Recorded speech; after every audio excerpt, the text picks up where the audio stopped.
ആന്ധ്രാപ്രദേശിലെ ഒരു കുഗ്രാമത്തിൽ സാധാരണ കുടുംബത്തിൽ ജനനം. ചെറുപ്പത്തിലെ അച്ഛൻ ഉപേക്ഷിച്ചു. പട്ടിണിയും ദാരിദ്ര്യവും കാരണം 4ാം ക്ലാസ്സിൽ പഠനം നിർത്തി.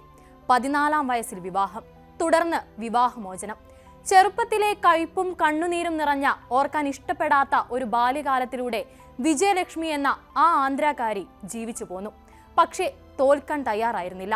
സ്വപ്നം കണ്ട സിനിമാ ലോകത്തേക്ക് ചുവടുവെക്കാൻ ആ കൗമാരക്കാരി തീരുമാനിച്ചു. അങ്ങനെ സിനിമ സ്വപ്നം കണ്ട് നേരെ കോടമ്പാക്കത്തേക്ക്. സിനിമയെ വെല്ലുന്ന യഥാർത്ഥ ജീവിതവുമായി വിജയലക്ഷ്മി അങ്ങനെ സ്മിതയായി. മരണത്തിന് ശേഷം മാത്രം അംഗീകരിക്കപ്പെട്ട സിൽക്ക് സ്മിത.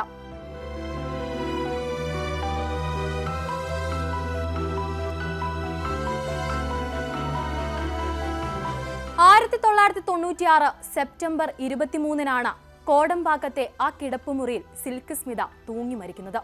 ഇന്നേക്ക് 29 വർഷം. ഒട്ടും എളുപ്പമായിരുന്നില്ല വിജയലക്ഷ്മിക്ക് സിനിമയിലേക്കുള്ള യാത്ര. എത്തിയപ്പോഴോ കയ്പ് മാത്രം നിറഞ്ഞ സിനിമാ ജീവിതം. ഒരിക്കൽ പോലും എവിടെ നിന്നും അംഗീകാരം ലഭിക്കാതെ, അഭിനയ മികവ് പോലും പുറത്തു പറയാതെ സിനിമാ ലോകം സ്മിതയെ കൊണ്ടു നടന്നു. സണ്ണി ലിയോണെ ഇന്ന് വാഴ്ത്തിപ്പാടുന്ന ഒരു ജനവിഭാഗവും അന്ന് സിൽക്ക് സ്മിതയെ വാഴ്ത്തിപ്പാടിയിരുന്നില്ല. പകരം ഒളിഞ്ഞും തെളിഞ്ഞും ആ സ്ത്രീയെ ശരീരമായി മാത്രം കണ്ടു. 1977 മദ്രാസിലെത്തിയ വിജയലക്ഷ്മി അപർണ എന്ന ബി ഗ്രേഡ് നടിയുടെ വീട്ടുജോലിക്കാരിയായി. അവിടെ നിന്നാണ് സിനിമയിലേക്കുള്ള വഴി തുറന്നത്. ടച്ചപ്പ് ഗേളായി സിനിമയിൽ. 1979 മലയാളിയായ ആന്റണി ഈസ്റ്റ്മാൻ സംവിധാനം ചെയ്ത ഇണയെ തേടി എന്ന ചിത്രത്തിലൂടെ സിനിമ എന്ന സ്വപ്നം പൂവണിഞ്ഞു. അങ്ങനെ 19ാം വയസ്സിൽ ആന്റണി ഈസ്റ്റ്മാൻ പടത്തിൽ നായികയായി സ്മിത അരങ്ങേറി. വിജയലക്ഷ്മി എന്ന പേര് മാറ്റുന്നതും ആന്റണി ഈസ്റ്റ്മാൻ ആണ്. ഇണയെ തേടി എന്ന ചിത്രത്തിന്റെ ഷൂട്ട് നടക്കുമ്പോൾ തന്നെ സ്മിതയെ തേടി വിനു ചക്രവർത്തിയുടെ വണ്ടിചക്രം എന്ന ചിത്രവും എത്തി. 2ാമത്തെ ചിത്രം സൂപ്പർ ഹിറ്റ് ആയതോടെ അതിലെ കഥാപാത്രത്തിന്റെ പേരായ സിൽക്ക് എന്ന പേര് കൂടെ കൂട്ടി സ്മിത അങ്ങനെ സിൽക്ക് സ്മിതയായി. പിന്നീട് ശിവാജി ഗണേശൻ, കമൽഹാസൻ, രജനീകാന്ത, ചിരഞ്ജീവി തുടങ്ങിയ മുൻനിര നായകന്മാരുടെ സിനിമകൾ പോലും സിൽക്ക് സ്മിതയുടെ ഡേറ്റിനു വേണ്ടി കാത്തുനിന്ന സമയം. 17 വർഷം കൊണ്ട് അഭിനയിച്ചത് 450ലേറെ സിനിമകൾ.